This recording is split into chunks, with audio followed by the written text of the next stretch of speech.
उन्होंने अपनी जान को खतरा मीडिया से बातचीत करने के दौरान बताया। आजम खान ने जेड सिक्योरिटी की मांग की है। उन्होंने कहा कि मेरी जान को खतरा है, मेरे लिए वाई श्रेणी की सुरक्षा नाकाफी है।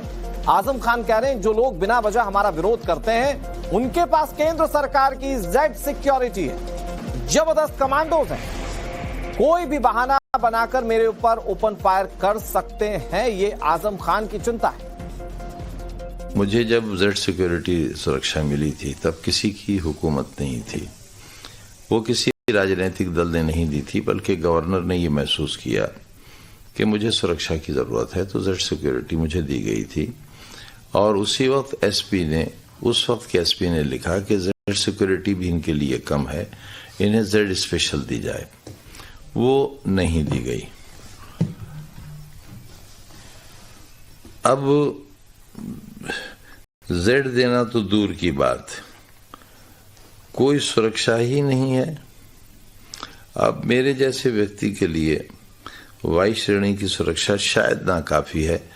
वजह यह है कि जो लोग बिला वजह हमारा विरोध करते हैं उनके पास केंद्र सरकार की जेड सिक्योरिटी है और जबरदस्त कमांडोज हैं।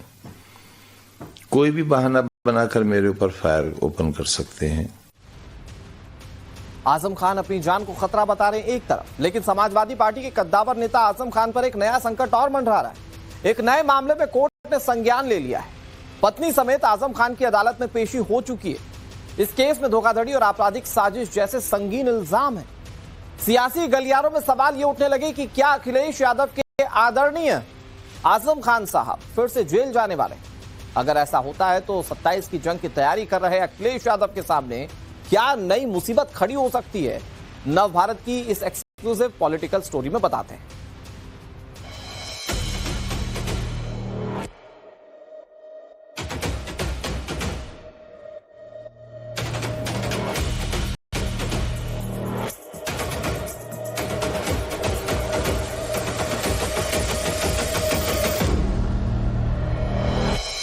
अपराधी, सैकड़ों मुकदमे, मुर्गी बकरी चोर, किताब चोर, एक ही मुकदमे में 21 साल की सजा और 34 लाख रुपए।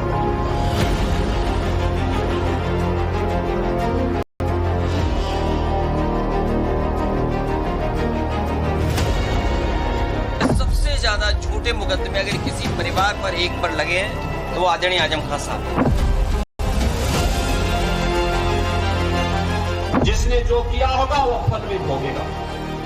मामले न्यायालय में है, मेरिट के आधार पर न्यायालय निर्णय ले रही है, तो उसमें सरकार और पार्टी को दोषारोपण करने का कोई मतलब नहीं होता है।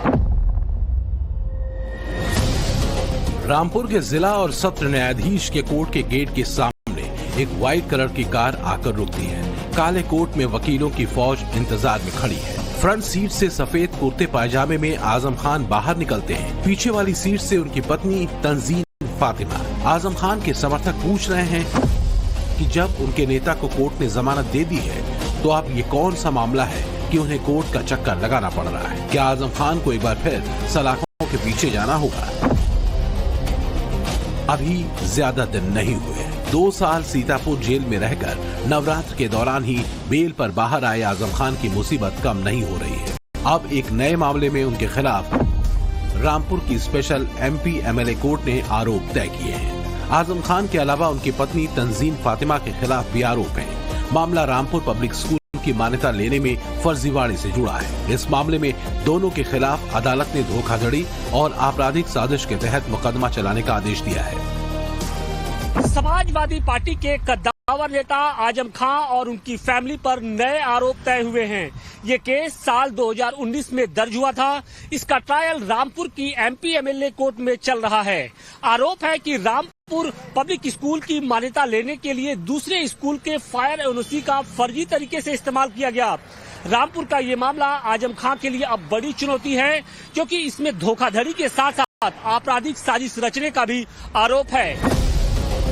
योगी राज में आजम खान एंड फैमिली का कोर्ट कचहरी से नाता चोली दामन वाला हो चुका है और इससे सबसे ज्यादा परेशानी बढ़ सकती है उनकी पार्टी के नेता को। अगर अब की बार आजम खान जेल गए तो अखिलेश के पीडीए के ए फॉर अल्पसंख्यक का इक्वेशन कैसे तार-तार हो सकता है, बताएंगे आगे। पहले समझिए आजम एंड फैमिली की क्राइम हिस्ट्री। आजम खान पर 100 से ज्यादा आपराधिक मामले दर्ज हैं। इनमें से ज्यादातर मामले 2017 में यूपी में बीजेपी सरकार के आने के बाद दर्ज किए गए हैं। इनमें जौहर यूनिवर्सिटी केस, गरीबों के लिए बने घर पर अवैध कब्जा, सरकारी शत्रु संपत्ति पर भी अवैध रूप से कब्जा समेत कई मामले हैं। आजम खान को करीब 72 मामलों में जमानत मिल चुकी है, तो वहीं आजम खान, उनकी पत्नी डॉक्टर तंजीन फातिमा और बेटे अब्दुल्ला आजम पर 2 अलग अलग जन्म प्रमाण पत्र बनवाने के भी आरोप हैं। आरोप है कि अब्दुल्ला आजम ने फर्जी जन्म प्रमाण पत्र का इस्तेमाल करके चुनाव लड़ा था।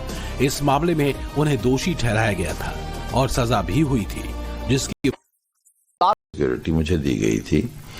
और उसी वक्त उस वक्त के एसपी ने लिखा कि जेड सिक्योरिटी भी इनके लिए कम है, इन्हें जेड स्पेशल दी जाए। वो नहीं दी गई। अब जेड देना तो दूर की बात, कोई सुरक्षा ही नहीं है। अब मेरे जैसे व्यक्ति के लिए वाई श्रेणी की सुरक्षा शायद ना काफी है। वजह यह है कि जो लोग बिला वजह हमारा विरोध करते हैं, उनके पास केंद्र सरकार की जेड सिक्योरिटी है और जबरदस्त कमांडोज हैं। कोई भी बहाना बनाकर मेरे ऊपर फायर ओपन कर सकते हैं। आजम खान अपनी जान को खतरा बता रहे हैं एक तरफ, लेकिन समाजवादी पार्टी के कद्दावर नेता आजम खान पर एक नया संकट और मंडरा रहा है। एक नए मामले में कोर्ट ने संज्ञान ले लिया है। पत्नी समेत आजम खान की अदालत में पेशी हो चुकी है। इस केस में धोखाधड़ी और आपराधिक साजिश जैसे संगीन इल्जाम है। सियासी गलियारों में सवाल ये उठने लगे कि क्या अखिलेश यादव के आदरणीय आजम खान साहब फिर से जेल जाने वाले? अगर ऐसा होता है तो 27 की जंग की तैयारी कर रहे अखिलेश यादव के सामने क्या नई मुसीबत खड़ी हो सकती है? नव भारत की इस एक्सक्लूसिव पॉलिटिकल स्टोरी में बताते हैं।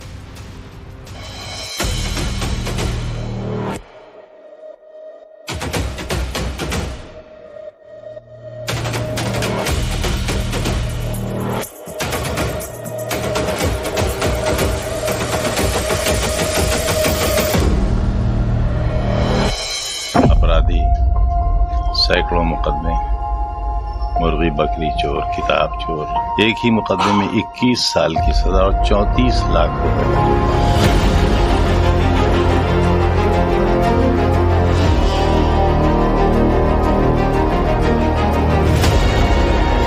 सबसे ज्यादा छोटे मुकदमे अगर किसी परिवार पर एक पर लगे हैं तो वो आदरणीय आजम खान साहब। जिसने जो किया होगा वो फल भी भोगेगा। मामले न्यायालय में है, मेरिट के आधार पर न्यायालय निर्णय ले रही है, तो उसमें सरकार और पार्टी को दोषारोपण करने का कोई मतलब नहीं होता है। रामपुर के जिला और सत्र न्यायाधीश के कोर्ट के गेट के सामने एक व्हाइट कलर की कार आकर रुकती है। काले कोट में वकीलों की फौज इंतजार में खड़ी है। फ्रंट सीट से सफेद कुर्ते पायजामे में आजम खान बाहर निकलते हैं। पीछे वाली सीट से उनकी पत्नी तंजीन फातिमा। आजम खान के समर्थक पूछ रहे हैं कि जब उनके नेता को कोर्ट ने जमानत दे दी है तो अब ये कौन सा मामला है कि उन्हें कोर्ट का चक्कर लगाना पड़ रहा है? क्या आजम खान को एक बार फिर सलाखों के पीछे जाना होगा? अभी ज्यादा दिन नहीं हुए। 2 साल सीतापुर जेल में रहकर नवरात्र के दौरान ही बेल पर बाहर आए आजम खान की मुसीबत कम नहीं हो रही है। अब एक नए मामले में उनके खिलाफ रामपुर की स्पेशल एमपी एमएलए कोर्ट ने आरोप तय किए हैं। आजम खान के अलावा उनकी पत्नी तंजीन फातिमा के खिलाफ भी आरोप है। मामला रामपुर पब्लिक स्कूल की मान्यता लेने में फर्जीवाड़े से जुड़ा है। इस मामले में दोनों के खिलाफ अदालत ने धोखाधड़ी और आपराधिक साजिश के तहत मुकदमा चलाने का आदेश दिया है। समाजवादी पार्टी के कद्दावर नेता आजम खान और उनकी फैमिली पर नए आरोप तय हुए हैं। ये केस साल 2019 में दर्ज हुआ था। इसका ट्रायल रामपुर की एमपी एमएलए कोर्ट में चल रहा है। आरोप है कि रामपुर पब्लिक स्कूल की मान्यता लेने के लिए दूसरे स्कूल के फायर एनओसी का फर्जी तरीके से इस्तेमाल किया गया। रामपुर का ये मामला आजम खान के लिए अब बड़ी चुनौती है, क्योंकि इसमें धोखाधड़ी के साथ साथ आपराधिक साजिश रचने का भी आरोप है। योगी राज में आजम खान एंड फैमिली का कोर्ट कचहरी से नाता चोली दामन वाला हो चुका है और इससे सबसे ज्यादा परेशानी बढ़ सकती है उनकी पार्टी के नेता को। अगर अब की बार आजम खान जेल गए तो अखिलेश के पीडीए के ए फॉर अल्पसंख्यक का इक्वेशन कैसे तार-तार हो सकता है, बताएंगे आगे। पहले समझिए आजम एंड फैमिली की क्राइम हिस्ट्री। आजम खान पर 100 से ज्यादा आपराधिक मामले दर्ज हैं। इनमें से ज्यादातर मामले 2017 में यूपी में बीजेपी सरकार के आने के बाद दर्ज। सिक्योरिटी मुझे दी गई थी और उसी वक्त एसपी ने